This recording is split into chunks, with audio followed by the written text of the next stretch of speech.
Alors, la correction de la première séance sur les nombres. Je ne vous fais pas la correction des nombres de 1 à 20 parce que ça, franchement, c'est quelque chose qu'on fait depuis la primaire. Si vous avez des doutes sur l'orthographe des mots, vous pouvez vérifier sur Internet ou dans votre cahier. Pour les dizaines, je vous les ai donc toutes remises. 10, 20, 30, 40, 50, 60, 70, 80, 90. Je voudrais surtout attirer votre attention sur le fait que ça finit toujours par TY, comme je vous l'ai déjà dit. Attention aux exceptions. Comme vous le voyez, les dizaines sont composées de l'unité et de la terminaison T, mais il y en a pour lesquels les mots changent un tout petit peu. On a donc 20, 30, là où il devrait y avoir 3, 40 qui perd son U, le 5 devient 5 dans 50, et les autres sont plutôt réguliers. Pour l'exercice 3, vous deviez écrire des nombres composés d'une dizaine et d'une unité et reliés, comme je vous l'avais dit, par un trait d'union. Donc, 25 devient 25, 37 devient 37, 72, 72,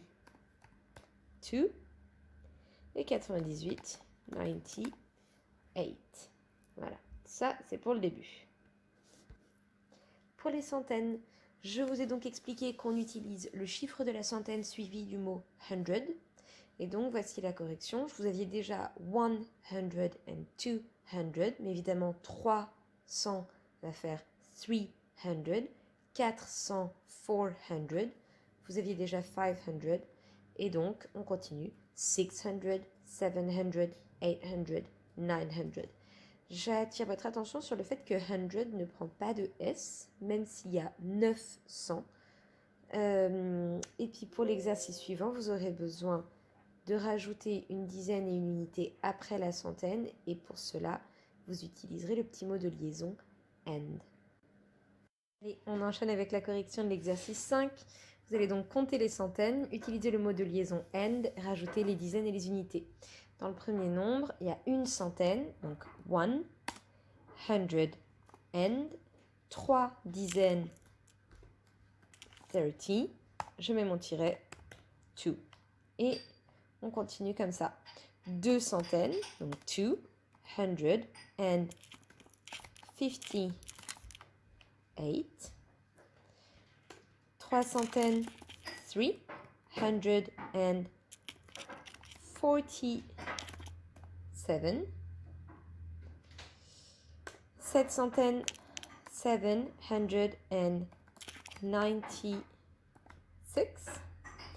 Et enfin, il n'est pas si compliqué que ça. Il y a 9 centaines, 900 and 9 dizaines, 90, 9 unités, 9. Dernier exercice, c'était à mon avis le plus facile. Vous deviez écrire en chiffres les nombres écrits en lettres. Le premier, c'est donc 212. J'ai donc 2 centaines. And 12, 12, 212. Après ça, 794, 7 centaines. 90, ça fait donc 9 dizaines. 4 pour 4. Après, 8 centaines, forcément, 800 and 1. Ça veut dire qu'on n'a pas de dizaine. Donc je mets un 0 pour la dizaine et le 1 de l'unité. Et pour finir, 463, 4 centaines, 6 dizaines, 3 unités. Voilà, c'était pas si compliqué.